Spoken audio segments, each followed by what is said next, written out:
إن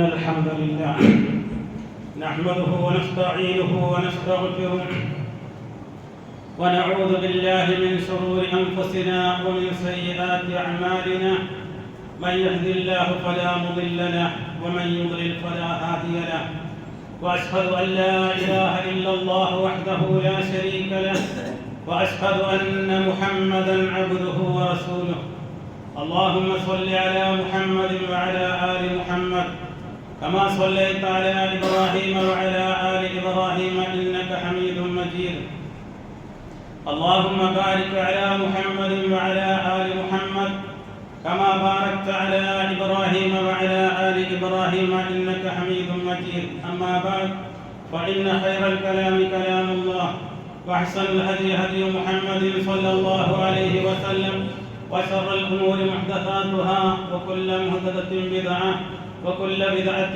ضلالة وكل ضلالة في النار يا أيها الذين آمنوا اتقوا الله حق تقاته ولا تموتن إلا وأنتم مسلمون أعوذ بالله من الشيطان الرجيم بسم الله الرحمن الرحيم بل تؤثرون الحياة الدنيا والآخرة خير وأبقى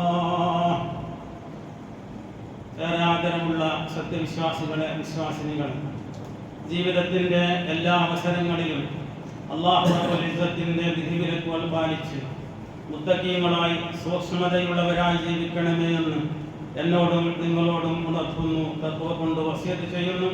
റബ്ബ് സുബ്ഹാനഹു വ തആല മുത്തഖീങ്ങൾ ഉൾപ്പെടുത്തി നമ്മെ അനുഗ്രഹിക്കുമാറാവട്ടെ. സത്യവിശ്വാസികളെ, റമദാൻ കഴിഞ്ഞ് ആദ്യത്തെ വെള്ളിയാഴ്ചയിലാണ് നാം ഉള്ളത്. നമ്മുടെ റമദാൻ അല്ലാഹു നമ്മിൽ നിന്ന് സ്വീകരിക്കുമാറാവട്ടെ. വന്നുപോയ പാകപ്പിഴവുകൾ അല്ലാഹു നമുക്ക് വിട്ടുകൊടുത്ത് മാപ്പാക്കി തരുമാറാവട്ടെ. സത്യവിശ്വാസികൾ, റമദാനിൽ നേടിയെടുത്ത സൗഭാഗ്യങ്ങൾ, റമദാനിൽ നേടിയെടുത്ത തഖ്വ കൈവിടാതെ സൂക്ഷിക്കുക. റമദാൻ കഴിഞ്ഞു. ഇനി നമ്മുടെ ചർച്ചയൊക്കെ 26-ാം തീയതി നടക്കാനിരിക്കുന്ന ഇലക്ഷനെ പറ്റിയാണ്. പൊതുവെ ഞാൻ കാണുമ്പോൾ ഇതുവരെയും റമദാനിൽ മുഴുവൻ, റമദാനിന് മുമ്പ് നാം തുടങ്ങി റമദാൻ എപ്പോഴാണ് ആരംഭിക്കുക, അങ്ങനെയായിരുന്നു. റമദാൻ ആരംഭിച്ച ശേഷം പിന്നെ നമുക്ക് ഖിയാമുല്ലൈലിനെ പറ്റി ചർച്ച ഉണ്ടായിരുന്നു. പള്ളിയിൽ നടക്കുന്ന ക്ലാസ്സുകളെ പറ്റിയുള്ള ചർച്ച ഉണ്ടായിരുന്നു. നോമ്പ് തുറക്കാനുള്ള വിഭവങ്ങൾ എന്തൊക്കെയാണ്, അതൊക്കെ ആയിരുന്നു ചോദിച്ചിരുന്നത്. അവസാനം റമദാൻ 20 കഴിഞ്ഞപ്പോൾ പിന്നെ നമ്മുടെ ചർച്ച പെരുന്നാൾ എപ്പോഴായിരിക്കും എന്നുള്ളതായിരുന്നു. പെരുന്നാളും കഴിഞ്ഞ് ഇനിയിപ്പോൾ നമ്മുടെ ചർച്ച ഇതാണ്. സാധാരണ ഇലക്ഷനാണ് അടുത്ത് വന്നിരിക്കുന്നത്. നിങ്ങൾ ഏതിനാണ് വോട്ട് ചെയ്യുക, ഞാൻ ഏതിനാണ് ചെയ്യേണ്ടത്, ആരാണ് വിജയിക്കുക, ആരാണ് പരാജയപ്പെടുക എന്നുമാവട്ടെ.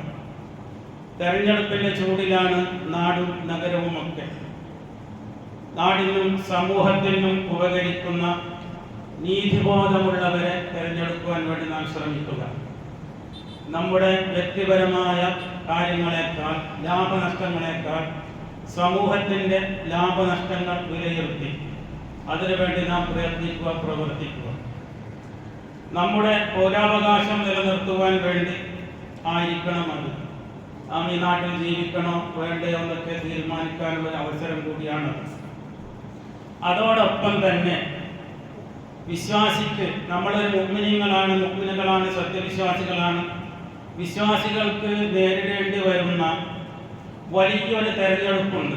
അത് മറന്നു പോകരുത്. ഈ ദുനിയാവിൻ്റെ തെരഞ്ഞെടുപ്പല്ലാതെ ഇത് വരും പോകും.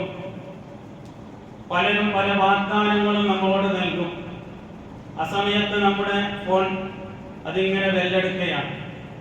പലപ്പോഴും ആരോ ബന്ധുക്കളോ സുഹൃത്തുക്കളോ വിളിക്കുകയാണെന്ന് കരുതാൻ കൊടുത്തു വെച്ചാൽ അപ്പുറത്ത് വരും, ഇതാണ് ഞാൻ ഇന്നയാളാണ് വിളിക്കുന്നത്, തെരഞ്ഞെടുപ്പെത്തിരിക്കുന്നു, അതുകൊണ്ട് ഞങ്ങളെ മറക്കരുത്, ഞങ്ങൾ ഇന്ന് വാഗ്ദാനങ്ങൾ നൽകിയിരിക്കുന്നു, അത് പൂർത്തിയാക്കും. അങ്ങനെയുള്ള കാര്യങ്ങൾ നമുക്ക് കേൾക്കാൻ സാധിക്കും. ഇതാണ് സംസാരിക്കുന്നത്. ഇത് കേൾക്കുന്ന നമുക്ക് വല്ലാത്ത അത്ഭുതം തോന്നും.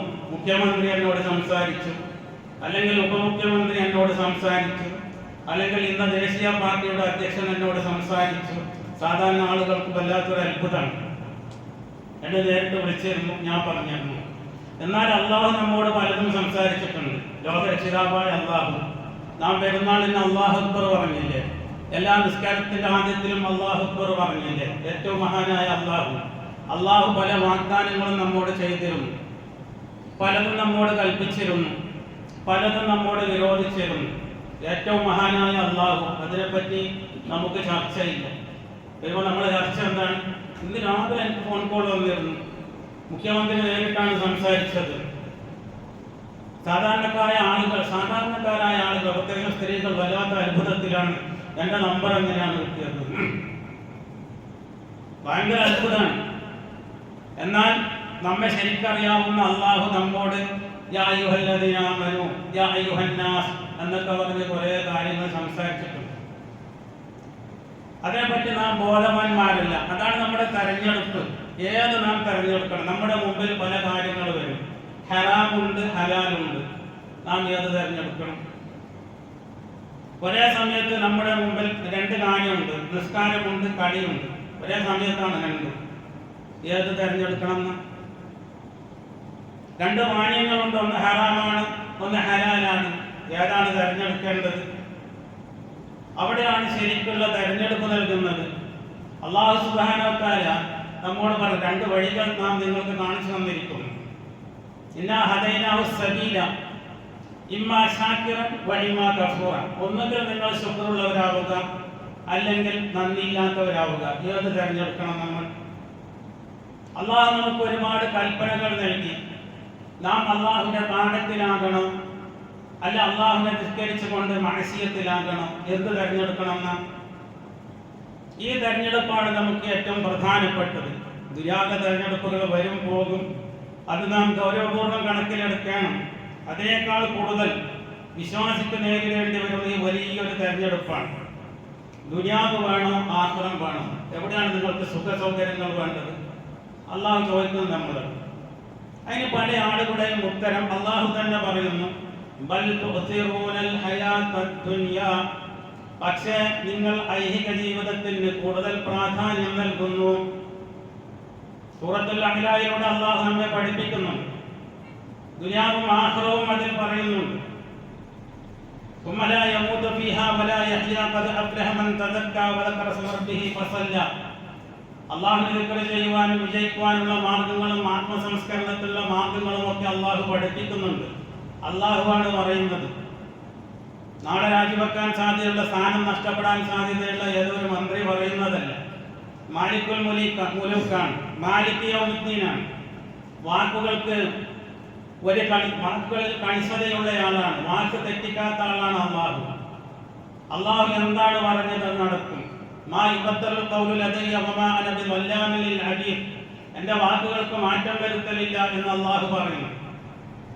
എന്നിട്ട് നാം പരിഗണന നൽകുന്നത് മറ്റു പലതിനുമാണ്. ബൽ തുഅ്തിറൂനൽ ഹയാത്തദ് ദുനിയ. പക്ഷേ നിങ്ങൾ ഐഹിക ജീവിതത്തിന് കൂടുതൽ പ്രാധാന്യം നൽകുന്നു. വൽ ആഖിറതു ഖൈറുൻ വ അബ്ഖ. പരലോകമാകുന്നു ഏറ്റവും ഉത്തമവും നിലനിൽക്കുന്നത്. ഏത് തിരഞ്ഞെടുക്കണം നമ്മൾ? ഈ ദുനിയാവ് വേണം, അല്ല പരലോകം വേണം? പരലോകത്തിലെ വിജയം വേണം, ഈ ലോകത്തിലെ വിജയം വേണം? നമ്മുടെ മക്കളൊക്കെ സ്കൂളുകളിൽ വിജയിച്ചു, SLC അല്ലെങ്കിൽ PUC ഒക്കെ കഴിഞ്ഞു, 100% വന്നു, ഡിഗ്രി കിട്ടി. വല്ലാത്ത സന്തോഷത്തിലാണ് പല രക്ഷിതാക്കളും, വല്ലാത്ത സന്തോഷത്തിലാണ് പല ആളുകളും. വാട്സപ്പിലും ഫേസ്ബുക്കിലുമൊക്കെ അതിങ്ങനെ വിതരണം ചെയ്തുകൊണ്ടിരിക്കുകയാണ്, എൻ്റെ മകൻ അത് നേടി ഇത് നേടിയെന്ന്. അവന് ഖുർആൻ ഓതാൻ അറിയുമോ? നിസ്കരിക്കാൻ അറിയുമോ? അതിനെപ്പറ്റി നാം എപ്പോഴെങ്കിലും ചിന്തിച്ചിട്ടുണ്ടോ? ബൽ തുഅ്തിറൂനൽ ഹയാത്തദ് ദുനിയ. ദുനിയാവിന് നിങ്ങൾ അമിതമായ പ്രാധാന്യം നൽകുന്നു. ആഖിറത്തിന്റെ കാര്യം നിങ്ങൾ എപ്പോഴെങ്കിലും ചിന്തിച്ചിട്ടുണ്ടോ? നാം ചിന്തിച്ചിട്ടുണ്ടോ? നാം സന്തോഷിച്ചില്ലേ? സന്തോഷിച്ചോണ്ട് നല്ലത് തന്നെയാണ്. അതോടൊപ്പം ഭൗതികമായ വിദ്യാഭ്യാസം അവർക്ക് നൽകുന്നതോടൊപ്പം നമ്മുടെ നിലനിൽപ്പിന് എന്നേക്കുമുള്ള ലോകത്തിലേക്ക് ആവശ്യമായ ഇൽമുൻ നാഫിഅ. ഒരാൾ മരിക്കലോടുകൂടി അവന്റെ കർമ്മങ്ങളെല്ലാം അസ്തമിച്ചു പോകും. അസ്തമിക്കാത്ത ചില കർമ്മങ്ങളുണ്ട്, നഷ്ടപ്പെട്ടു പോകാത്ത ചില കർമ്മങ്ങൾ. അതിൽപ്പെട്ട ഒന്നാണ് ഇൽമുൻ നാഫിഅ, ഉപകാരപ്രദമായ അറിവ്, മതവിജ്ഞാനം നേടുക എന്നുള്ളത്. നാം അതിന് പ്രാധാന്യം നൽകിയോ? ബൽ തുഅ്തിറൂനൽ ഹയാത്തദ് ദുനിയ. എന്നാൽ നിങ്ങൾ ഈ ലോക ജീവിതത്തിന് വളരെയധികം പ്രാധാന്യം നൽകുന്നു. വൽ ആഖിറതു ഖൈറുൻ വ അബ്ഖ. ആഖിറമാകട്ടെ അതാണ് ഏറ്റവും ഉത്തമവും നിലനിൽക്കുന്നത്. എപ്പോഴും നിലനിൽക്കുന്നത് അത് തന്നെയാണ്. അതുകൊണ്ട് നമ്മുടെ തെരഞ്ഞെടുപ്പ്, ഈ ലോകത്തുള്ള തെരഞ്ഞെടുപ്പ്, അത് നാം പരിഗണിക്കണം. അതോടൊപ്പം അതിനേക്കാൾ കൂടുതൽ പരിഗണിക്കേണ്ടത് നാം തന്നെ സ്ഥാനാർത്ഥികളാണ്. സ്വർഗത്തിന് വേണ്ടി മത്സരിക്കുകയാണ് നാം ഓരോരുത്തരും. അതിനുവേണ്ടിയാണ് നാം സുബഹിക്ക് എഴുന്നേറ്റത്. ആ സ്വർഗം ലഭിക്കുവാൻ വേണ്ടിയാണ് ഈ പള്ളിയിൽ നാം ഒരുമിച്ച് കൂടിയത്. ആ സ്വർഗം ലഭിക്കുവാൻ വേണ്ടിയാണ് മറ്റു പല ബന്ധങ്ങളും ഉപേക്ഷിച്ച് അല്ലാഹുവിന്റെ തൗഹീദിലേക്ക് നാം കടന്നു വന്നത്. നമുക്ക് ഒരുപാട് സുഹൃത്തുക്കൾ ഉണ്ടായിരുന്നു, കുടുംബങ്ങൾ ഉണ്ടായിരുന്നു. പലർക്കും പല സാമ്പത്തിക നഷ്ടങ്ങളും സംഭവിച്ചിട്ടുണ്ട് തൗഹീദിന് വേണ്ടി, സ്വർഗം സമ്പാദിക്കുവാൻ വേണ്ടിയാണ്. നാമൊക്കെ തെരഞ്ഞെടുപ്പിലാണ്, നാമൊക്കെ സ്ഥാനാർത്ഥികളാണ്, കാൻഡിഡേറ്റാണ്. നമുക്ക് നാം തന്നെയാണ് വോട്ട് ചെയ്യുന്നത്, നന്മയും തിന്മയും. അപ്പോൾ അണുവിൻ തൂക്കം നന്മ ചെയ്തുവോ അതവൻ കാണും.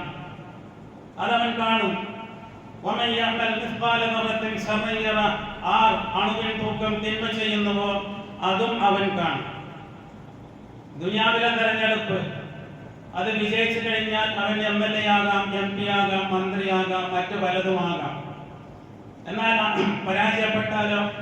പരാജയപ്പെട്ടാൽ പ്രത്യേകിച്ചൊന്നും സംഭവിക്കാനില്ല. എന്നാൽ ആഖിറത്തിലെ തെരഞ്ഞെടുപ്പ് അങ്ങനെയല്ല. വിജയിച്ചാൽ സ്വർഗം ലഭിക്കും, പരാജയപ്പെട്ടാൽ അത് രണ്ട് ഓപ്ഷനാണുള്ളത്. ഒന്നുകിൽ സ്വർഗം അല്ലെങ്കിൽ നരകം. നോട്ടാക്ക് അവിടെ അവകാശമില്ല. ഇപ്പോൾ ഈ തെരഞ്ഞെടുപ്പിൽ നമുക്ക് ഇഷ്ടമുള്ളവരെ തെരഞ്ഞെടുക്കാം, അല്ലെങ്കിൽ ആരും വേണ്ട. നോട്ട പുതിയത് വന്നതാണ്, അതിനും വോട്ട് ചെയ്യാം നമുക്ക്. ആഖിറത്തിലേക്ക് അങ്ങനെ ഒരു ഓപ്ഷൻ ഇല്ല, നോട്ട ഇല്ല ആഖിറത്തിലേക്ക്. ഒന്നുകിൽ ഖൈർ അല്ലെങ്കിൽ ശർ. നോട്ട ഇല്ല അവിടെ. ആ തെരഞ്ഞെടുപ്പ്, അതിന്റെ വിധി പ്രഖ്യാപനം, അവിടെ EVM യന്ത്രങ്ങളില്ല, അവിടെ ചതിയും വഞ്ചനയും നടത്തുകയില്ല. രേഖപ്പെടുത്താത്ത ഒരു കാര്യവും അവിടെ ഇല്ല. ആ കിതാബ് നോക്കിക്കൊണ്ട് നമ്മുടെ രേഖ അത് നമ്മുടെ കയ്യിൽ തരും. എന്നിട്ട് മുജ്രിമീങ്ങളായ ആളുകൾ, കുറ്റവാളികളായ ആളുകൾ അത് വായിച്ചുകൊണ്ട് പറയും, മാലി ഹാദൽ കിതാബ് ലാ യുഗാദിറു സഗീറതൻ വലാ കബീറതൻ ഇല്ലാ അഹ്സാഹ. ഇതെന്തൊരു കിതാബാണ്, ഇതെന്തൊരു രേഖയാണ്. എല്ലാം ഇതിലുണ്ടല്ലോ, ചെറുതും വലുതും, രഹസ്യവും പരസ്യവും ഒക്കെ ഇതിലുണ്ടല്ലോ. അപ്പോൾ ആ തെരഞ്ഞെടുപ്പിന് വേണ്ടി നാം തയ്യാറാവുക. നാം എല്ലാവരും സ്ഥാനാർത്ഥികളാണ്, അതുപോലെ നാം എല്ലാവരും വോട്ട് ചെയ്യുന്ന ആളുകളുമാണ് എന്നുള്ള ചിന്ത ഉണ്ടാക്കണം. അങ്ങനെ നാം ആഖിറത്തിലെത്തിയാൽ ആഖിറത്തിൽ ഇത് എണ്ണി നോക്കും, നമ്മുടെ വോട്ട് എണ്ണി നോക്കും, എത്രയുണ്ട്, നന്മ എത്രയുണ്ട്, തിന്മ എത്രയുണ്ട് എന്നെണ്ണും. അപ്പോൾ ഏതൊരാളുടെ തുലാസുകൾ ധനം തൂങ്ങുന്നുവോ, നന്മയുടെ തുലാസുകൾ ഭാരം തൂങ്ങുന്നുവോ, നന്മ കൂടുതലുണ്ട് അവന്, അവൻ സംതൃപ്തമായ ജീവിതത്തിലായിരിക്കും. പിന്നെ അവന് ദുഃഖമില്ല, പിന്നെ അവന് സങ്കടങ്ങളില്ല, പിന്നെ അവന് ആശങ്കകളില്ല. അവൻ സന്തോഷകരമായ സംതൃപ്തമായ ജീവിതത്തിലായിരിക്കും. അതിന് വോട്ട് ചെയ്യണം നമുക്ക് തന്നെ. നോമ്പിൽ നാം നേടിയെടുത്ത സൽക്കർമ്മങ്ങളൊന്നും മറന്നുപോകാതിരിക്കുക. റമദാൻ മാത്രമാണ് നമ്മൾ ഇന്ന് കടന്നുപോയത്. നന്മകളൊന്നും കടന്നുപോയിട്ടില്ല, നന്മകളെല്ലാം അവശേഷിക്കുന്നുണ്ട്. ഖുർആൻ ഇവിടെയുണ്ട്, നമ്മുടെ മുമ്പിലുണ്ട്. ദിക്റും സ്വലാത്തും ദുആകളും ഒക്കെ നമ്മുടെ അരികിലുണ്ട്. പള്ളി നമ്മുടെ അരികിലുണ്ട്, ജമാഅത്ത് നമ്മുടെ അരികിലുണ്ട്, എല്ലാം നമ്മുടെ അരികിലുണ്ട്. അതെല്ലാം ഉപയോഗപ്പെടുത്തുക. فأما من ثقلت موازينه فهو في عيشة راضية. അല്ലാഹു നമ്മെ അതിൽ ഉൾപ്പെടുത്തട്ടെ. എന്നാൽ وأما من خفت موازينه, അങ്ങനെ ആഖിറത്തിലെത്തി എണ്ണി നോക്കി, വോട്ടെണ്ണി നോക്കി, എല്ലാം നോക്കിയപ്പോൾ فأما من خفت موازينه, എന്നാൽ ഏതൊരാളുടെ തുലാസുകൾ കുറഞ്ഞു തൂങ്ങിയോ, ധനം കുറഞ്ഞു, തൂക്കമില്ല, വളരെ കുറവാണ്, നന്മ വളരെ കുറവാണ്, فأمه هاوية, അപ്പോൾ അവന്റെ സങ്കേതം, അവന്റെ വാസസ്ഥലം ഹാവിയയാകുന്നു. വമാ അദ്റാക മാ ഹിയ, ഹാവിയ എന്നാൽ എന്താണെന്ന് നിനക്ക് എന്തറിയാം? എന്താണ് ഹാവിയ? നാറുൻ ഹാമിയ, ചൂടേറിയ അഗ്നിയാകുന്നു അത് എന്ന്. പരാജയപ്പെട്ടാൽ നരകം ഉറപ്പാണ്, വിജയിച്ചാൽ സ്വർഗം. അപ്പൊ നാം നമുക്ക് തന്നെ എല്ലാ ദിവസവും നമുക്ക് തന്നെ വോട്ട് ചെയ്തുകൊണ്ടേയിരിക്കുകയാണ്. ഏതാണ് വേണ്ടത് എന്ന് നാം തിരഞ്ഞെടുക്കണം. മറ്റുള്ള കാര്യങ്ങൾ വേണ്ട എന്നല്ല, ആവശ്യമാണ്, ആവശ്യത്തിന് മാത്രം. അമിത പ്രാധാന്യം അതിന് നൽകാനില്ല. ഏത് വേണം? നാറുൽ ഹാനിയ വേണം, ചൂടേറിയ അഗ്നി വേണം, അല്ല ഈശത്തുൽ റാദിയ, സംതൃപ്തമായ ജീവിതം വേണം. ഏതാണ് വേണ്ടത്? തിരഞ്ഞെടുക്കണം. സ്വർഗമാണ് വേണ്ടതെങ്കിൽ ഹലാല് മാത്രം ഭക്ഷിക്കണം, ഹലാല് മാത്രം ചെയ്യണം, നിർബന്ധമായ കാര്യങ്ങളൊക്കെ ചെയ്യണം. അല്ലെങ്കിൽ നേരെ തിരിച്ചാണ്, നാറുൽ ഹാനിയ ലഭിക്കുവാൻ സാധ്യതയുണ്ട്. അല്ലാഹു നമ്മെ കാക്കട്ടെ. അങ്ങനെ നമ്മുടെ കർമ്മങ്ങൾ രേഖപ്പെടുത്തിയ കിതാബുകൾ നമ്മുടെ കൈകളിൽ തരും. മഹ്ശറിൽ നാം തന്നെ എണ്ണി നോക്കേണ്ടി വരും.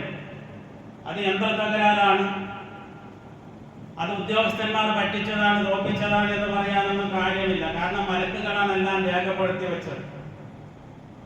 നമ്മളെ സദാസമയം വീക്ഷിച്ചുകൊണ്ട് അവർ നമ്മുടെ അരികിലുണ്ട്.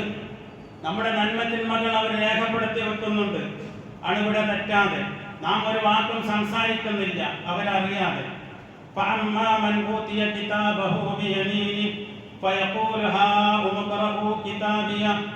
എന്നാൽ വലത് കൈയിൽ തന്റെ രേഖ ലഭിക്കുന്നവൻ പറയും, ഇതാ എന്റെ ഗ്രന്ഥം വായിച്ചു നോക്കൂ.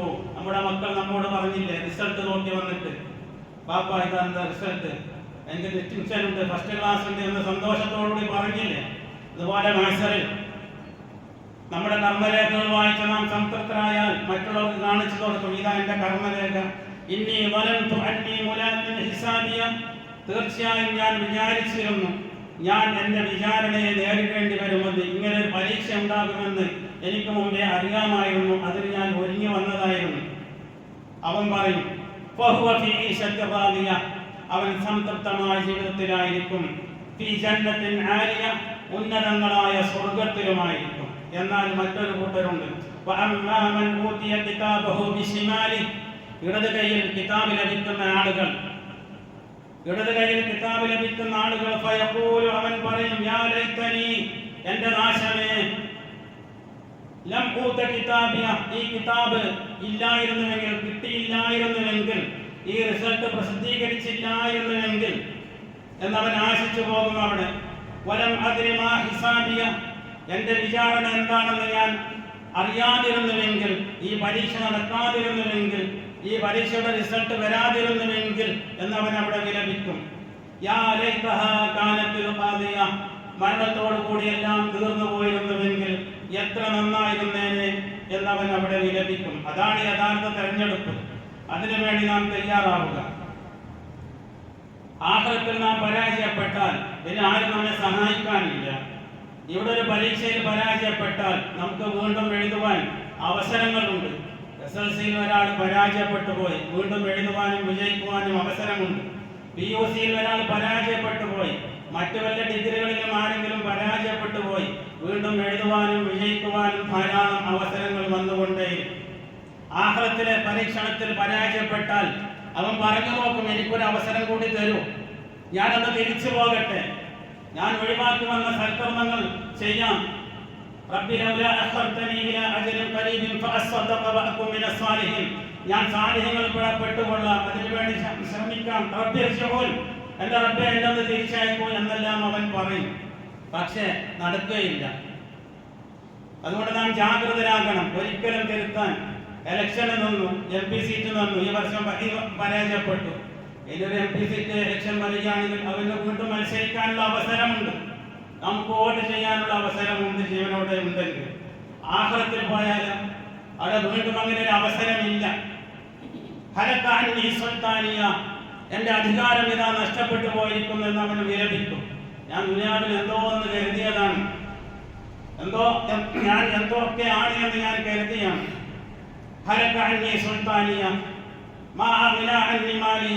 എന്റെ ധനം എനിക്ക് പ്രയോജനപ്പെട്ടിട്ടില്ല.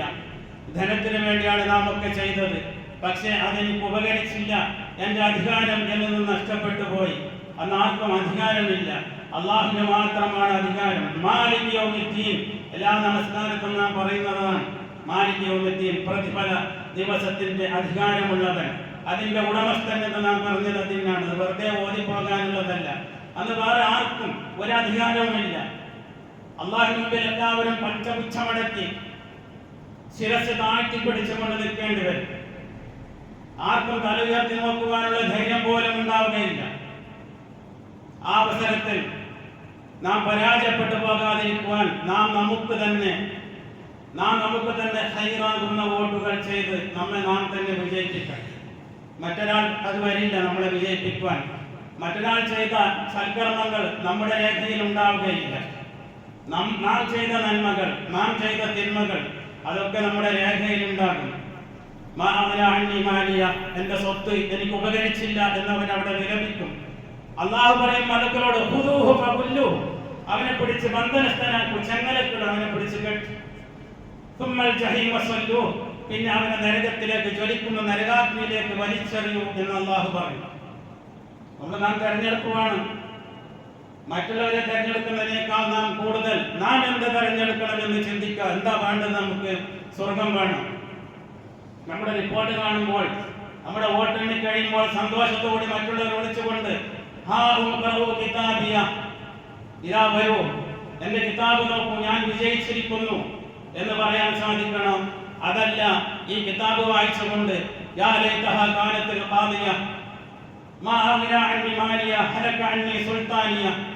എന്റെ അധികാരം നഷ്ടപ്പെട്ടു പോയി, എന്റെ സ്വത്തന്നെ ഉപകരിച്ചില്ല, മരണത്തോടുകൂടി എല്ലാം തീർന്നു പോയെങ്കിൽ എന്ന് വിലപിക്കുന്ന അവസ്ഥ വേണോ എന്ന് നാം തീരുമാനിക്കണം. നാം തന്നെയാണ് നമുക്ക് വിധികർത്താക്കൾ. അതുകൊണ്ട് നാം ജാഗ്രതരാവുക. ആരെ തെരഞ്ഞെടുക്കണം, ആര് വിജയിക്കണം എന്നതിനേക്കാൾ, മറ്റുള്ള ആളുകളുടെ വിജയത്തിനേക്കാൾ ഞാൻ എന്താകണം, ഞാൻ വിജയിക്കണമോ പരാജയപ്പെടണമോ? രണ്ട് കാര്യങ്ങൾ നമ്മുടെ മുമ്പിൽ വന്നു. ഒന്ന് ചെയ്താൽ നമുക്ക് ദുനിയാവിലെ വിജയമുണ്ടാകും, മറ്റൊന്ന് നമ്മുടെ ആഖിറത്തിന്റെ വിജയമാണ്. ഏത് തെരഞ്ഞെടുക്കണം? ഒരേ അവസരത്തിൽ രണ്ട് കാര്യങ്ങൾ ഒത്തു വന്നു. ഒന്ന് നമുക്ക് നല്ല രസമുള്ളതാണ്, നമുക്ക് നല്ല അഴകുള്ളതാണ്, നമുക്ക് സന്തോഷം നൽകുന്നതാണ്. മറ്റൊന്ന് അത് ദുനിയാവിന്റെ കാര്യമാണ്, മറ്റൊന്ന് ആഖിറത്തിൻ്റെതാണ്. റമദാനിൽ നാം പട്ടിണി കിടന്നില്ലേ? റമദാനിൽ നാം വെള്ളം ഉപേക്ഷിച്ചില്ലേ? എന്തിനു വേണ്ടിയായിരുന്നു? ആഖിറത്തിൽ വിജയിക്കുവാൻ വേണ്ടിയാണ്. അതുകൊണ്ട് നാം നമ്മെ തന്നെ തെരഞ്ഞെടുക്കുക. എന്ത് വേണമെന്ന് നാം തെരഞ്ഞെടുക്കുക. അള്ളാഹു നമുക്ക് മാർഗങ്ങൾ കാണിച്ചു തന്നിരിക്കുന്നു. തൗഹീദാണ്, ശിർക്കേതാണ്. നിനക്ക് തൗഹീദ് വേണോ, ശിർക്ക് വേണോ? നിനക്ക് സുന്നത്ത് വേണോ, ബിദ്അത്ത് വേണോ? അള്ളാഹിന്റെ ചോദ്യമാണ് ഇതൊക്കെ. തൗഹീദ് വേണോ, ശിർക്ക് വേണോ?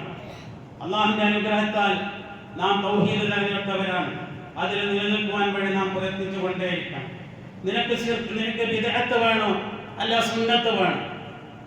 അള്ളാഹു ചോദിക്കും നമ്മളോട്, ഏതാ വേണ്ടത്? തെരഞ്ഞെടുക്കണം. നാം ബിദ്അത്തുകൾ കാണാൻ നല്ല രസമാണ്, മനസ്സിന് ആനന്ദം പകരും ബിദ്അത്തുകൾ. സുന്നത്ത് അങ്ങനെ ആകണമെന്നില്ല. അത് ആഖിറത്തിലേക്ക് നമുക്ക് ആനന്ദം നൽകാൻ ഏതാ വേണം? തെരഞ്ഞെടുക്കണം. നാം ബിദ്അത്ത് വേണം, അതല്ല സുന്നത്ത് വേണം? ഏതാ വേണ്ടത്? അത് നാം തെരഞ്ഞെടുക്കണം. നിനക്ക് ശിർക്ക് വേണോ, തൗഹീദ് വേണം? നാം തെരഞ്ഞെടുക്കണം. നന്മ വേണോ, തിന്മ വേണോ? ഏതാണ് വേണ്ടത്? അത് നാം തെരഞ്ഞെടുക്കണം. അള്ളാഹു അതിന് നമുക്ക് അവകാശം തന്നിട്ടുണ്ട്. അത് പരീക്ഷിക്കുവാൻ വേണ്ടിയാണ് അള്ളാഹു നമ്മെ ഈ ലോകത്തേക്ക് അയച്ചത് തന്നെ. അള്ളാഹുവിനെ അനുസരിക്കണമോ, അല്ല പിശാചിനെ അനുസരിക്കണമോ? ആരനുസരിക്കണം? താബൂത്ത് വേണം, അല്ല അള്ളാഹു വേണം? ഏത് വേണം? നമുക്ക് തെരഞ്ഞെടുക്കണം. നാം നമുക്ക് വേണ്ടി തന്നെ, നമ്മുടെ ആഖിറത്തിന് വേണ്ടി. ഇല്ലെങ്കിൽ നാം പരാജയപ്പെട്ടു പോകും. ആഖിറത്തിൽ വിജയികളുടെ കൂട്ടത്തിൽ ഉൾപ്പെടുവാൻ വേണ്ടി നാം ശ്രമിക്കുക. അതിന് അള്ളാഹു നമുക്ക് തൗഫീഖ് ചെയ്ത് അനുഗ്രഹിക്കുമാറാവട്ടെ.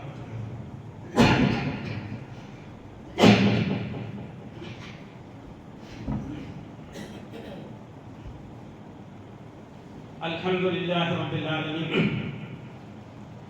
اللهم صل على محمد وعلى آل محمد كما صليت على إبراهيم وعلى آل إبراهيم إنك حميد مجيد.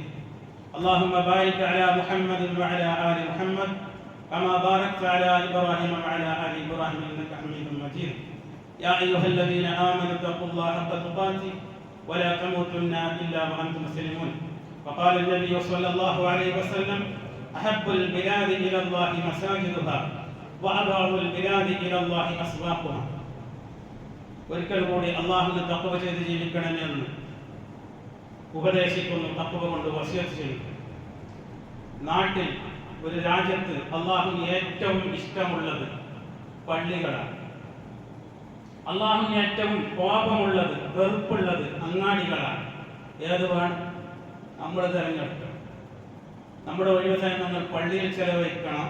അതിൽ വെറുതെ അങ്ങാടിയിലൂടെ അലഞ്ഞു തിരിഞ്ഞ് നടക്കും. അങ്ങാടികളിലേക്ക് നാം പോകണം, ആവശ്യത്തിന് പോകണം, ആവശ്യം കഴിഞ്ഞാൽ ഉടനെ തിരിച്ചു. പള്ളി അങ്ങനെ നാം കൂടുതൽ ഉപയോഗിക്കേണ്ടത് ഏതാണ്? രണ്ട് ഓപ്ഷനുകൾ അള്ളാഹു നമുക്ക് തന്നിട്ടുണ്ട്. അള്ളാഹു റസൂൽ പറഞ്ഞു രണ്ടെണ്ണം ഉണ്ട്. ഒന്ന് അള്ളാഹുവിന് ഏറ്റവും ഇഷ്ടമുള്ളതാണ്, പിന്നെ ഒന്ന് അള്ളാഹുക്ക് തീരെ ഇഷ്ടമില്ലാത്തതാണ്. ഏത് തിരഞ്ഞെടുക്കണം? പള്ളി വേണം, അങ്ങാടി വേണം. ഏതാണ് വേണ്ടത്? വഅന്നൽ മസാജിദ ലില്ലാഹ്, പള്ളികൾ അത് അള്ളാഹുവിൻ്റെതാകുന്നു. അപ്പോൾ നാം എപ്പോഴും തിരഞ്ഞെടുക്കേണ്ടത് പള്ളികളെ.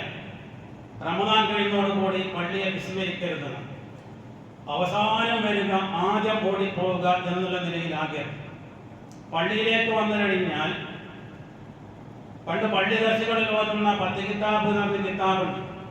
അതിൽ കാണാം മുനാഫിക്കിന്റെയും മുഅ്മിനിന്റെയും അടയാളങ്ങളായിട്ട് പറയും. ഒരു മുഅ്മിൻ പള്ളിയിൽ വന്നാൽ വെള്ളത്തിലുള്ള മത്സ്യം പോലെയാകും. ആ മത്സ്യം ഒരിക്കലും കരയിലേക്ക് ചാടിപ്പോകുവാൻ ആഗ്രഹിക്കില്ല, വെള്ളത്തിൽ തന്നെ. ഒരു മുഅ്മിൻ പള്ളിയിൽ വന്ന പള്ളിയോട് കൂടുതൽ ഇഷ്ടം, ഇവിടുന്ന് എന്തെങ്കിലും രക്ഷപ്പെടാൻ മതി എന്നവൻ കരുതി. എന്നാലും മുനാഫിക്ക് പള്ളിയിൽ വന്നാലോ കരയിൽ വീണ മത്സ്യത്തെ പോലെയാണ്.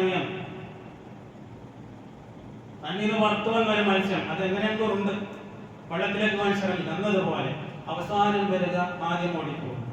അങ്ങനെ ആകരുത് നമ്മുടെ സ്വഭാവം. അള്ളാഹു എല്ലാം നോക്കി മനസ്സിലാക്കുന്നുണ്ട്. നമ്മുടെ കർമ്മങ്ങൾക്ക് അള്ളാഹു ശരിയായി മാർക്കും. കാരണം അള്ളാഹുവാണ് എല്ലാം. അള്ളാഹുവിനെ തെറ്റിപ്പോവുകയില്ല. അള്ളാഹുവിന്റെ മലക്കുകളെല്ലാം രേഖപ്പെടുത്തി വെക്കുന്നുണ്ട്. അതുപോലെ തന്നെ പള്ളിയുടെ ഇമാറത്ത്, പള്ളി പരിപാലനം. പള്ളി പരിപാലനം എന്ന് പറഞ്ഞാൽ പള്ളിന്റെ അധികാരം വഹിക്കുക എന്നുള്ളത് മാത്രമല്ല. എങ്ങനെയാണ് പള്ളി പരിപാലിക്കേണ്ടത്? ഇന്നമാ യഅ്മുറു മസാജിദല്ലാഹി മൻ ആമന ബില്ലാഹി വൽ യൗമിൽ ആഖിരി വഅഖാമ അസ്സലാ വആത അസ്സകാത വലം യഖ്ശ ഇല്ലല്ലാഹ ഫഅസാ ഉലൈക അൻ യകൂനൂ മിനൽ മുഹ്തദീൻ. പള്ളി പരിപാലനം രണ്ട് വിധത്തിലുണ്ട്. ഒന്ന് പള്ളി നിർമ്മിക്കുക, പള്ളിക്ക് വേണ്ടിയുള്ള കാര്യങ്ങളൊക്കെ ചെയ്യുക. മറ്റൊന്ന് പള്ളി പരിപാലനം പള്ളിയുടെ മിനാരം നോക്കിയിട്ടല്ല, പള്ളിയുടെ സൗന്ദര്യം നോക്കിയിട്ടല്ല, പള്ളിയുടെ ബിൽഡിങ്ങിന്റെ അന്തസ്സ് നോക്കിയിട്ടല്ല അള്ളാഹു നമുക്ക് പ്രതിഫലം തരിക. പള്ളി മോടി പിടിപ്പിക്കുവാൻ, പള്ളി അലങ്കരിക്കുവാൻ അള്ളാഹു റസൂൽ നമ്മോട് കൽപ്പിച്ചിട്ടുമില്ല. പള്ളി കുറെ അലങ്കരിച്ചത് കൊണ്ട് ഒരു പ്രത്യേകതയും ഇല്ല. പള്ളി അലങ്കരിക്കേണ്ടത് എങ്ങനെയാണ്? മൻ ആമന ബില്ലാഹ്, അള്ളാഹു വിശ്വാസം ഉണ്ടാവുക. വൽ യൗമിൽ ആഖിർ, അന്ത്യദിനത്തിൽ വിശ്വാസമുള്ള ആളുകളായിരിക്കുക. വഅഖാമ അസ്സലാ, നമസ്കാരം നിലനിർത്തുക. വആത സകാ, സകാത്ത് കൊടുത്തു വിടുക. വലം യഖ്ശ ലില്ലാഹി വലം യഖ്ശ ഇല്ലല്ലാഹ്, അല്ലാഹുവിനല്ലാതെ ഭയപ്പെടാതിരിക്കുക. പള്ളിയിൽ ചെയ്യേണ്ട കുറേ കാര്യങ്ങളുണ്ട്. നിസ്കാരം, ജമാഅത്ത്, മറ്റ് ദർസുകൾ ഒക്കെ പള്ളിയുമായി ബന്ധപ്പെട്ട കാര്യങ്ങൾ. അല്ലാഹു റസൂൽ സ്വല്ലല്ലാഹു അലൈഹി വസല്ലം തങ്ങളുടെ കാലം മുതലേ അതായിരുന്നു. ആ കാര്യങ്ങളെ കൊണ്ടാണ് പള്ളി നാം ഹിദായത്തിൽ. പള്ളിയുടെ പ്രകാശം എന്താണ്? പള്ളിയുടെ പ്രകാശം എന്ന് പറയുന്നത് പള്ളിയിൽ നിന്ന് നമുക്ക് ലഭിക്കുന്ന ഇൽമാണ്, പള്ളിയിൽ നിന്ന് നമുക്ക് നൽകുന്ന ക്ലാസുകളാണ്, ദർസുകളാണ്. പള്ളിയിൽ നിന്നുള്ള ഇൽമ്, അൽ ഇൽമു നൂറുല്ലാഹ്, അള്ളാഹുവിന്റെ പ്രകാശമാണത്. പള്ളിയുടെ പ്രകാശം എന്ന് പറഞ്ഞാൽ നാം എത്ര ബൾബ്, എത്ര ട്യൂബ്, എത്ര അലങ്കാര വിളക്കുകൾ നോക്കി എന്ന് നോക്കിയിട്ടല്ല. അതല്ല അള്ളാഹു എണ്ണുന്നത്. ആ പള്ളിയിൽ നമുക്ക് എന്ത് ലഭിച്ചു എന്നുള്ളതാണ്. പള്ളി നമുക്ക് പലതും ലഭിക്കുവാനുണ്ട്. അതുപോലെ തന്നെ പള്ളിയെ നാം വല്ലാതെ ആദരിക്കണം. അള്ളാഹുവിന്റെ ചിഹ്നങ്ങളിൽപ്പെട്ടതാണ് പള്ളി, അള്ളാഹുവിന്റെ ഭവനമാണ് പള്ളി. ആ പള്ളിയെ ആദരിക്കുക എന്നുള്ളത് ഒരു മുഅ്മിനിന്റെ നിർബന്ധമായ കടമയാണ്. പള്ളി സാധാരണ കെട്ടിടം പോലെയല്ല പള്ളി. അതുകൊണ്ടാണ് പള്ളിയിലേക്ക് വരുമ്പോൾ ചില അദബുകൾ പാലിക്കേണ്ടതുണ്ട്. പള്ളിയിലേക്ക് വരുമ്പോൾ വലത് കാലിൽ വെച്ച് ഉള്ളിലേക്ക് വരണം. തഹിയ്യത്ത് നമസ്കരിക്കണം. പള്ളിയിൽ കയറുമ്പോഴുള്ള ദിക്ർ പറയണം, ഇറങ്ങിപ്പോകുമ്പോഴുള്ള ദിക്ർ പറയണം. പള്ളിയുടെ അവകാശങ്ങൾ നൽകണം. പള്ളിയിൽ ശബ്ദമുണ്ടാക്കരുത്, ബഹളമുണ്ടാക്കരുത്. അങ്ങനെ ഒരുപാട് കാര്യങ്ങളുണ്ട് പള്ളിയുമായി ബന്ധപ്പെട്ട്. പള്ളി വൃത്തിയാക്കുകയും വേണം. അർശിന്റെ തണൽ ലഭിക്കുന്ന 7 വിഭാഗം ആളുകളെ അള്ളാഹു റസൂൽ എണ്ണി പറഞ്ഞു. 7 വിഭാഗം ആളുകൾക്ക് മഹ്ശറിൽ അള്ളാഹുവിന്റെ തണലല്ലാത്ത ഒരു തണലും ഇല്ലാത്ത അവസരത്തിൽ അള്ളാഹു അവന്റെ തണലിട്ട് കൊടുക്കും. അതിൽപ്പെട്ട ഒരു വിഭാഗം പള്ളിയുമായി മാനസികമായി ബന്ധമുള്ള ആളുകൾ. പള്ളിയുമായി അവന്റെ മനസ്സ് പള്ളിയിലുണ്ട്, പള്ളിയുമായിട്ട് അവന്റെ മനസ്സ് ബന്ധപ്പെട്ടിരിക്കും. ഇപ്പൊ നോക്കൂ, മിനിഞ്ഞാന്ന് പെരുന്നാളായിരുന്നു, രാത്രി കുറെ യുവാക്കൾ ഇവിടെയൊക്കെ വൃത്തിയാക്കി. അള്ളാഹു സ്വീകരിക്കുമാറാവട്ടെ. നമുക്ക് കാണുമ്പോൾ അത് ചെറുതാണെങ്കിലും വലിയ കാര്യമാണ്. അതോടൊപ്പം അള്ളാഹു കഴുകിക്കളയുന്നത് നമ്മുടെ മനസ്സിന്റെ മാലിന്യങ്ങളുമാണ്. അള്ളാഹു കഴുകിക്കളയുന്നത്. പള്ളി വൃത്തിയാക്കുക എന്നുള്ളത്, പള്ളിയുമായി മാനസിക ബന്ധം ഉണ്ടാവുക എന്നുള്ളത് അത് വലിയ കാര്യമാണ്. ആയിഷ റളിയല്ലാഹു അൻഹ പറയുന്നു, അല്ലാഹു റസൂൽ ഞങ്ങളോട് കൽപ്പിച്ചിരുന്നു വീടുകളുള്ള സ്ഥലങ്ങളിൽ പള്ളി നിർമ്മിക്കുവാനും ആ പള്ളി വൃത്തിയായി സൂക്ഷിക്കുവാനും അല്ലാഹു റസൂൽ ഞങ്ങളോട് കൽപ്പിച്ചിരുന്നു. പള്ളിയിലേക്ക് വന്നു കഴിഞ്ഞാൽ പള്ളിയുടെ അദബുകൾ പാലിക്കണം. പള്ളിയിൽ നഷ്ടപ്പെട്ട കാര്യങ്ങൾ, നഷ്ടപ്പെട്ട ഒരു വസ്തു പള്ളിയിൽ വെച്ച് ഒരാൾ അന്വേഷിച്ചാൽ പള്ളിയുടെ ഗൗരവമാണത്. എന്റെ ഇന്ന വസ്തു കാണുന്നില്ല, ആർക്കും ലഭിച്ചിരിക്കുന്നു എന്ന് പള്ളിയിൽ വെച്ച് ഒരാൾ മനസ്സിലാക്കി എന്നെങ്കിൽ നമ്മൾ അതിന് വേണ്ടി പ്രാർത്ഥിക്കണം. നിനക്ക് ആ നഷ്ടപ്പെട്ടത് കിട്ടാതിരിക്കട്ടെ എന്ന് പ്രാർത്ഥിക്കണം. അല്ലാഹു റസൂൽ പറഞ്ഞതാണ്, പള്ളി അത്രയും ബഹുമാനമുള്ളതാണ്. പള്ളിയിൽ നിന്ന് ഒരാൾ കച്ചവടം ചെയ്യുകയാണ്, അത് അത്തറാവട്ടെ, സ്വർണ്ണയാവട്ടെ, വേറെ പുസ്തകങ്ങളാവട്ടെ, കലണ്ടറാവട്ടെ, എന്തുമാവട്ടെ, പള്ളിയിലാണ് അവന്റെ കച്ചവടം. കൊടുക്കലും വാങ്ങലും പള്ളിയിലാണ്. പ്രാർത്ഥിക്കണം, നിന്റെ കച്ചവടത്തിൽ അല്ലാഹു നഷ്ടം വരുത്തട്ടെ, ലാഭം കിട്ടാതായിക്കോട്ടെ നിനക്ക്. പള്ളി അത്രയും ശാന്തമായിരിക്കണം. പള്ളിയിൽ വെച്ച് ഉറക്കെ ഒന്നും ചെയ്യാൻ പാടില്ല, ഉറക്കെ ഖുർആൻ ഓതാൻ വരെ പാടില്ല എന്നാണ് പള്ളിയിൽ വെച്ച്. മറ്റുള്ളവർക്ക് ബുദ്ധിമുട്ടാകുമെങ്കിൽ, ഒരാൾ ഒറ്റക്കാണ് എന്തെങ്കിലും പ്രശ്നമില്ല, പിന്നെ ഒരാൾ നമ്മുടെ അപ്പുറമുണ്ട്, അയാൾ ഖുർആൻ ഓതുകയാണ്, നമ്മുടെ ശബ്ദം കൊണ്ട് അയാൾക്ക് വസ്വാസം ഉണ്ടാകുന്നു, അല്ലെങ്കിൽ നിസ്കരിക്കുന്ന ആളുകൾക്ക് വസ്വാസം ഉണ്ടാകും എങ്കിൽ അതൊന്നും ചെയ്യരുത്. പള്ളി നാം ഏറ്റവും കൂടുതൽ ആദരിക്കേണ്ട കാര്യമാണ്. പള്ളിയുടെ ഉള്ളിൽ വെച്ച് മാത്രമല്ല, പള്ളിയുടെ പരിസരവും നാം ബഹളങ്ങളില്ലാതെ സൂക്ഷിക്കണം. അത് പള്ളിന്റെ പുറത്തല്ലേ. ചില ആളുകളുടെ ന്യായം അതാണ്, പള്ളിന്റെ ഉള്ളിലല്ലല്ലോ, പള്ളിന്റെ പുറത്തല്ലേ. അതുകൊണ്ട് അള്ളാഹു നമ്മളെ നരകത്തിലിടണ്ട. നരകത്തിന്റെ ഗേറ്റിന്റെ അവിടെ കെട്ടിട്ട് നരകത്തിലേക്ക് ഇട്ടിട്ട് സൈന്യമായി നമുക്ക് നരകത്തിന്റെ പോലെ നരകത്തിന്റെ വരാണ്ട സാധിക്കും. അതുകൊണ്ട് പള്ളിയിൽ വല്ല മാലിന്യവും കണ്ടാൽ അതിനെ വിടുത്തു നീക്കാൻ ഒരു നജസ് കണ്ട് പള്ളി അതിനെ വിടുത്തു നീക്കുക എന്നുള്ളത് ആരാണോ അത് കണ്ടത് അവന്റെ നിർബന്ധമായ ബാധ്യതയാണ്, വാജിബാണ്. നജസാണെങ്കിൽ പ്രത്യേകിച്ച് പള്ളിയിൽ നജസാകാതെ സൂക്ഷിക്കേണ്ടത് നമ്മുടെ ബാധ്യതയാണ്. ചെറിയ കുഞ്ഞുങ്ങളെ പള്ളിയിലേക്ക് കൊണ്ടുവരുന്ന ആളുകൾ ശ്രദ്ധിക്കേണ്ട കാര്യമാണ്. അവർ മൂത്രയ്ക്കുന്നതിന് പകരം നമ്മൾ അതിന് ആധുനിക സൗകര്യങ്ങൾ പാമ്പേഴ്സുകൾ ഇട്ട് കൊടുക്കും. ഛർദ്ദിക്കുന്നതിന് എന്താ ചെയ്യാം? കുട്ടികൾ പെട്ടെന്ന് ഛർദ്ദിച്ചാണ്. അത് കൊണ്ടുവരുന്ന ആളുകൾ ജാഗ്രതയാക്കണം. അങ്ങനെ സംഭവിച്ചു കഴിഞ്ഞാൽ അത് വൃത്തിയാക്കൽ ആ രക്ഷിതാക്കളുടെ നിർബന്ധമായ ബാധ്യതയാണ്. അത് അറിയാത്ത മാതിരി ഇങ്ങനെ തുടച്ചു പോകരുത്. ആരും കണ്ടിട്ടില്ല എന്ന് കാരണം രേഖയിലുണ്ടാകും. അവിടെ മറ്റൊരാൾ വന്ന് നിസ്കരിക്കാനുണ്ട്. അതുകൊണ്ട് പള്ളിയുടെ കാര്യം വരുമ്പോൾ നമ്മുടെ വീട്ടിനെക്കാട്ടും പ്രാധാന്യം നമ്മുടെ പള്ളികൾക്ക് നൽകുക. അതുപോലെ മറ്റൊരു കാര്യം, നമ്മുടെ മദ്രസകൾ നാം ഏറ്റവും പ്രാധാന്യം, അല്ലാഹു നമുക്ക് രണ്ട് തരുന്നുണ്ട്. നിൽക്കുന്നത് ദുനിയാവ് വേണം, ആഖിറം വേണം. ആഖിറത്തിലേക്ക് നാം ഒന്നും വരുത്തുന്നില്ല, ദുനിയാവിന്റെ പിന്നാലെ തന്നെ. ആഖിറത്തിന്റെ കാര്യം നാം ശ്രദ്ധിക്കണ്ടേ, മക്കൾക്ക് നാം ശർഈയായ ഇൽമു പഠിപ്പിക്കണ്ടേ, അതിനുവേണ്ടി നാം തയ്യാറാവണ്ടേ, നമുക്ക് വേണ്ടി പ്രാർത്ഥിക്കുന്ന മക്കൾ വേണ്ടേ. ദാറുൽ ഖൈർ നമ്മളെ വിളിക്കുന്നുണ്ട്, നമ്മളെ മക്കളെ വിളിക്കുന്നു ദാറുൽ ഖൈർ. അവർ പഠിപ്പിക്കാൻ തയ്യാറാണ്. പഠിക്കാൻ നാം തയ്യാറുണ്ടെങ്കിൽ നമ്മളെ മക്കളെ അയച്ച് സഹകരിക്കുക, ഇൽമു പഠിക്കുവാൻ വേണ്ടി അയക്കുക. അള്ളാഹു നമുക്ക് തൗഫീഖ് ചെയ്യട്ടെ. അതുകൊണ്ട് സഹോദരങ്ങളെ, പള്ളിയും മദ്രസയും അതിനോടനുബന്ധപ്പെട്ട സ്ഥലങ്ങളുമൊക്കെ നാം ആദരിക്കേണ്ടതാണ്. നാഫിയായിൽ നിന്ന് നാം കൂടുതൽ പ്രാധാന്യം നൽകണം. അള്ളാഹു നമ്മിൽ നിന്ന് വന്നുപോയ എല്ലാ തെറ്റുകുറ്റങ്ങളും നമുക്ക് വിട്ടുപുറത്ത് മാപ്പാക്കി പെരുമാറാവട്ടെ. വല്ലാത്ത ചൂട് പല സ്ഥലങ്ങളും അനുഭവപ്പെടുന്നു, കുടിക്കാൻ വെള്ളമില്ലാത്ത അവസ്ഥയാണ്. അള്ളാഹു നമുക്ക് നല്ല മഴ തന്ന് അനുഗ്രഹിക്കുമാറാവട്ടെ. നമ്മിൽ നിന്ന് മരണപ്പെട്ടു പോയവർക്ക് അള്ളാഹു മഗ്ഫിറത്തും മർഹമത്തും നൽകി അനുഗ്രഹിക്കുമാറാവട്ടെ. പലസ്തീനിൽ ദുരിതം അനുഭവിച്ചുകൊണ്ടിരിക്കുന്ന നമ്മുടെ സഹോദരങ്ങൾക്ക് അള്ളാഹു ശാന്തിയും സമാധാനവും കൊടുത്ത് അനുഗ്രഹിക്കുമാറാവട്ടെ. റബ്ബനാ ആതിനാ ഫിദ്ദുനിയാ ഹസനത്തൻ വഫിൽ ആഖിറതി ഹസനത്തൻ വഖിനാ അദാബന്നാർ. ربنا تقبل منا إنك أنت السميع العليم وتب علينا إنك أنت التواب الرحيم. آمين برحمتك يا أرحم الراحمين.